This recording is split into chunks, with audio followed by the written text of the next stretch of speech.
Olá pessoal, tudo bem? Sejam bem-vindos aí novamente ao canal Geografia em Pauta. Aqui o professor Roger Dalto trazendo um pouquinho de geografia para o seu dia a dia, a geografia em contextos, a geografia em atualidades, a geografia da nossa vida, né? Galera, nós temos uma pauta hoje, trazendo uma pauta que fala sobre uma realidade que não dá para ignorar. Ontem a gente trouxe aqui uma situação que envolve o Afeganistão e a gente observa que hoje o noticiário só fala do Afeganistão e muito provavelmente nos próximos dias dessa semana a gente vai continuar observando o Afeganistão como o principal centro das atenções dos noticiários internacionais, dos principais veículos de comunicação, não só no Brasil como no mundo. Obviamente que a gente tem outras coisas acontecendo aqui que são interessantes, como o terremoto no Haiti. A gente tem até um podcast que falando sobre essa realidade do terremoto no Haiti, o que traz como consequências, por que o Haiti é tão vislumbrado por terremotos, a condição geológica.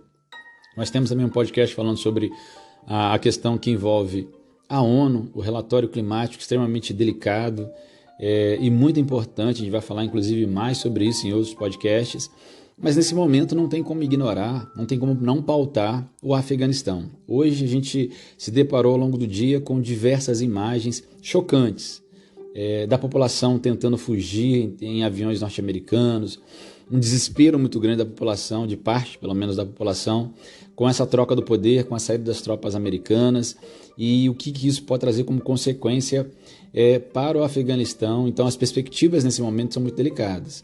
A gente observa um posicionamento muito claro entre algumas potências nesse jogo geopolítico que a gente observa no mundo. Você vê ali China e Rússia se posicionando querendo reconhecer e mantendo inclusive parte de tropas, parte de um comissariado, de uma diplomacia dentro do território, enquanto outros países, principalmente Estados Unidos e alguns países, algumas potências europeias, tirando meio que quase que desesperadamente pessoas ligadas a esses países, fechando embaixadas e coisa nesse sentido. Então, dá para ver ali uma estrutura de poder muito bem intrincada entre as grandes potências mundiais, onde você vê posicionamentos extremamente diferentes entre essas potências. Gente, nós vamos falar em breve sobre a estrutura da ONU. Hoje tivemos, inclusive, um momento importante onde essas potências se posicionaram na ONU, falaram, pelo menos nesse momento, sobre o que estão observando, o que cada governo mais ou menos está delineando com relação a essas mudanças no Afeganistão. É óbvio que a presença norte-americana é muito importante, espera-se muito do papel dos Estados Unidos dentro desse contexto, mas a verdade é que, por tudo que se desenha, os Estados Unidos me parece cansado de estar lá, cansado de 20 anos e não ter atingido alguns objetivos que poderia ter atingido. Então, nesse momento, a diplomacia norte-americana observa-se que ela está caminhando para realmente a retirada, independente de quais serão as consequências disso para a população afegã. Mas é importante, já que a gente está falando de Afeganistão, observando toda essa realidade que a gente está vendo aí no noticiário, eu sei que muita gente que nos acompanha estuda para vestibular, tem muita gente que nos acompanha que é aluno, é ex-aluno, é pessoa que está ligada no dia a dia, que quer compreender um pouquinho mais desse nosso dia a dia, à luz da geografia, à luz das ciências humanas, das ciências sociais aplicadas. Então é importante a gente tentar aprofundar um pouquinho mais em alguns assuntos que são de interesse coletivo, como essa situação. Então, vamos falar um pouquinho da geografia hoje, do Afeganistão, vamos contextualizar algumas situações para a gente poder compreender um pouco mais sobre esse conflito, já que ele está tomando o noticiário de uma maneira muito intensa e as imagens que a gente observa no dia a dia têm sido chocantes nos últimos dias. Galera, com relação à geografia, o Afeganistão é um país que está no meio de um enclave montanhoso. É uma região extremamente montanhosa. Você pegar o mapa topográfico do Afeganistão, são pouquíssimas áreas planas, num país predominantemente montanhoso. Ele tem até algumas planícies a norte e a sudoeste, localizada lá no sul da Ásia ou na Ásia Central, e ele faz parte do chamado Grande Oriente Médio, no mundo islâmico, e fica entre as latitudes 29 graus ao norte e também 39 graus ao norte, e entre as longitudes 60 e 75 graus a leste, tá, galera? O ponto mais alto do país é uma montanha chamada de Noshak, com mais de 7.400 metros acima do nível do mar. E apesar de ter numerosos rios e reservatórios, uma parte bem significativa do país é seca. A bacia endorreica de Sistan é uma das regiões mais secas do planeta e uma das principais bacias hidrográficas desse lugar. Além de chuva habitual que cai no Afeganistão, o país recebe neve durante o inverno no Hindu Kush e nas montanhas do Pamir. Posteriormente, inclusive, o derretimento dessa neve na primavera entra nos rios, lagos e riachos, mas isso não é o suficiente ainda para poder fazer com que a situação da falta de água ela não esteja presente. Infelizmente, o país ele convive com realidades muito delicadas, inclusive no acesso aos recursos hídricos, né? 2/3 da água do país, por exemplo, vai para os vizinhos, para o Irã, para o Paquistão, para o Turcomenistão. E o Estado, o Afeganistão, ele precisaria de pelo menos 2 bilhões de dólares, é muito dinheiro para um país como o Afeganistão, tá, galera? Para poder reabilitar os sistemas de irrigação, de modo que essa água seja gerida de uma maneira, tenha um manejo mais corretamente. Ao nordeste da cordilheira do Hindu Kush, em torno da província de Badakhshan, existe uma área geologicamente ativa em que ocorrem diferentes e fortes, muitas vezes, sismos, que são abalos, né, terremotos, quase todos os anos. Eles podem ser mortais e destrutivos, muitas vezes causando deslizamento de terra e no inverno até alguns processos como avalanches. Os últimos terremotos mais fortes vão ocorrer lá em 98, numa região perto do Tajiquistão, matando mais de 6 mil pessoas, seguido de outros terremotos como o de 2002, no Hindu Kush mesmo, no qual 150 pessoas morreram em várias regiões do país e mais de 1.000 pessoas ficaram feridas, e um terremoto de 2010 que deixou 11 afegãos mortos, mais de 70 feridos e mais de 2.000 casas destruídas. Então, você tem ali, além de um território predominantemente montanhoso, uma dificuldade, inclusive, nessa gestão do recurso hídrico e região geologicamente instável, com o aparecimento de muitos sismos. Uma coisa importante, o Afeganistão ele tem vários recursos naturais significativos. Por exemplo, tem carvão mineral, tem cobre, tem minério, principalmente minério de ferro, tem lítio, tem urânio, tem terra rara, tem cromita, ouro, zinco, talco, barita, enxofre, chumbo, mármore, tem pedras preciosas e semipreciosas, tem gás natural, tem petróleo, entre outros recursos naturais. Inclusive, os funcionários dos Estados Unidos estimaram que os depósitos minerais que ainda estão inexplorados, localizados lá no território afegão, vão valer entre 900 bilhões de dólares até 3 trilhões de dólares, o que, se explorado de maneira corretamente, poderia inclusive promover a economia do Afeganistão, diminuindo os problemas sociais, que são muito comuns, a pobreza, a miséria, ainda muito aparentes na sociedade vulnerável do Afeganistão. O Afeganistão tem pouco mais de 652 mil quilômetros quadrados, sendo o 41º, né, maior país do mundo. Ele é um pouco maior que a França, um pouco menor que Mianmar. Você vê que não é um país tão grande assim, mas também, se você considerar a França, que é uma grande potência, ele consegue ser um pouco maior, inclusive, que a França. Ele vai fazer fronteira com países como o Paquistão, no sul e no leste, o Irã, no oeste, com o Turcomenistão, com o Uzbequistão, com o Tajiquistão, no norte, e com a República Popular da China, lá no Extremo Oriente. Essa, inclusive, uma das poucas nações que, por enquanto, reconhece o governo afegão. Quando a gente pensa na demografia, a cidade mais populosa é a cidade de Cabul, com pouco mais de 3 milhões e 600 mil habitantes.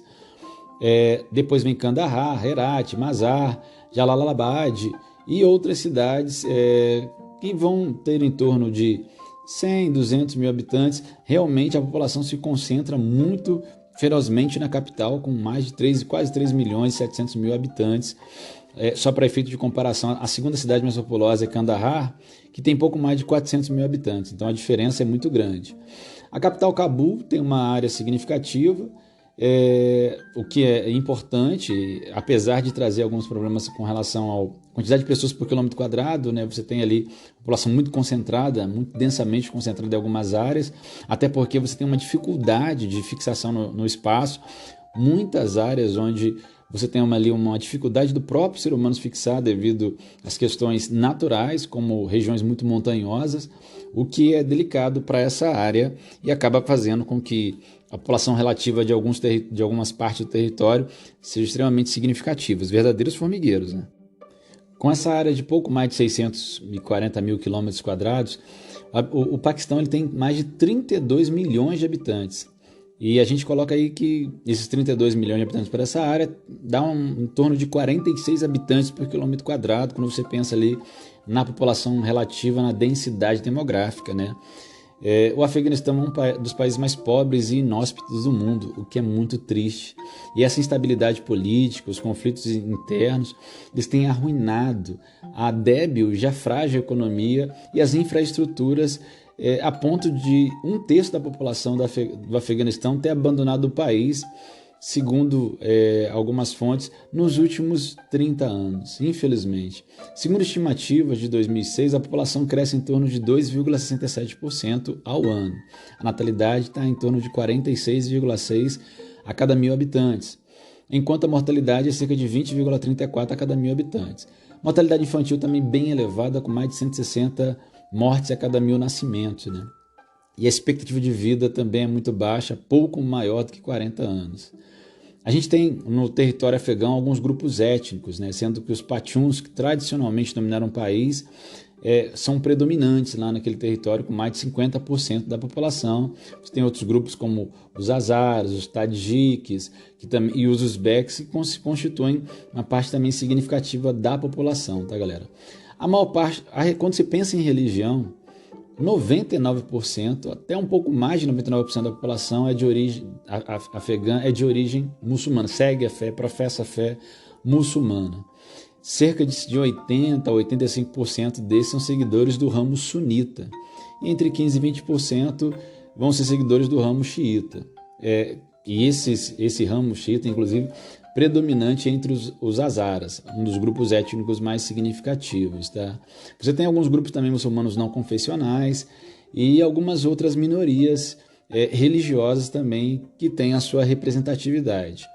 Quando se pensa, por exemplo, na criminalidade, o Afeganistão é um país do mundo que mais produz ópio no planeta. De 80% a 90% da heroína consumida na Europa provém do ópio produzido no Afeganistão. Então você observa aí que é uma área também que vai produzir e vai estar diretamente ligado com a produção de uma droga extremamente importante hoje no mundo. Não estou falando que é boa ou ruim, estou falando que ela não tem como não discutir a questão da droga sem falar da heroína. E a heroína, predominantemente, principalmente no mercado europeu, produzida com ópio do Afeganistão. O tráfico, inclusive, do ópio se tornou um importante negócio ilegal no Afeganistão desde a queda do regime do Talibã lá em 2001.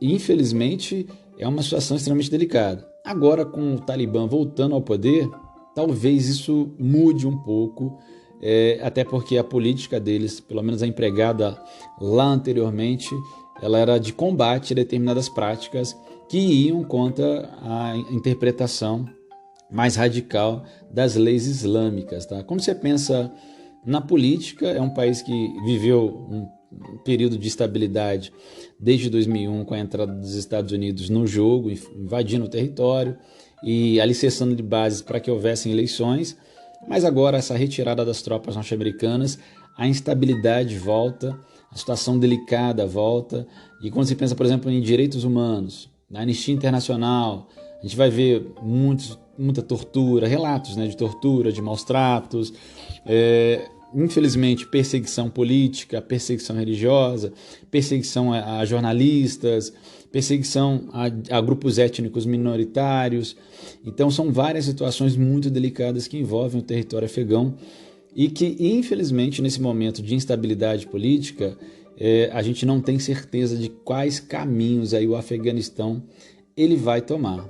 Mas é importante que a gente fique atento ao noticiário, fique atento ao que está acontecendo no mundo, tá, galera? Observe, de fato, as situações que envolvem esse território, porque ele é um território que é um enclave, apesar de ser montanhoso, numa região geopolítica ali muito interessante, entre a Ásia e a Europa, num entroncamento ali que geopoliticamente interessa algumas potências, não é à toa que a China, que a Rússia, que Estados Unidos, França, Grã-Bretanha, alguns países já estão se posicionando com relação a esse novo governo, e o mundo está muito apreensivo, né, com tudo isso que pode advir dessa troca no comando, dessa troca no poder no Afeganistão. Vamos relacionar isso também, tá, galera? Vamos lembrar que isso tem a ver muito com questões que envolvem terrorismo global, provavelmente a questão das células terroristas que podem ganhar mais força no território afegão. É um receio internacional muito grande. Nós temos o Afeganistão como um país que já vivenciou algumas invasões, que ao longo da Guerra Fria, agora recentemente, ao longo do século XX, foi invadido por uma grande potência, pela União Soviética, mas com a ajuda dos Estados Unidos permaneceu, conseguiu resistir à tentativa soviética de tornar o país um país comunista, que inclusive essa ajuda ali dos Estados Unidos ajudou a fortalecer alguns grupos que inclusive deram origem ao Talibã. O Talibã que na década de 90 chegou ao poder, que implantou um regime muito severo, um regime com uma leitura das leis islâmicas de uma maneira muito radical e que agora chama a nossa atenção com o receio do que isso pode trazer para o território afegão e para o mundo a partir da lógica que eles vão implementar no seu governo. Obviamente, nesse momento, o que a gente observa, pelo menos em primeiro momento, é uma certa tranquilidade e talvez, devido a toda a repercussão internacional, a gente acabe vendo um governo do Talibã com características um pouco diferentes daquela de 20 anos atrás, até 20 anos atrás. Agora é assistir e esperar as cenas dos próximos capítulos, dos próximos episódios. Galera, a gente fica por aqui agradecendo demais a sua audiência, a sua paciência e, claro, fazendo sempre aquele convite. Estamos juntos no Geografia em Pauta, pautando o nosso dia a dia a partir da geografia, sempre trazendo algum assunto de interesse internacional, nacional, de interesse pessoal, que a geografia pode nos auxiliar para essa aprendizagem, para essa compreensão. Agradecendo aí, estamos no podcast, estamos também nas principais plataformas de podcast, estamos também no YouTube, junto contigo. Daqui a pouco a gente volta trazendo mais um pouquinho de pauta de geografia para o seu dia a dia. Eu fico por aqui, até a próxima.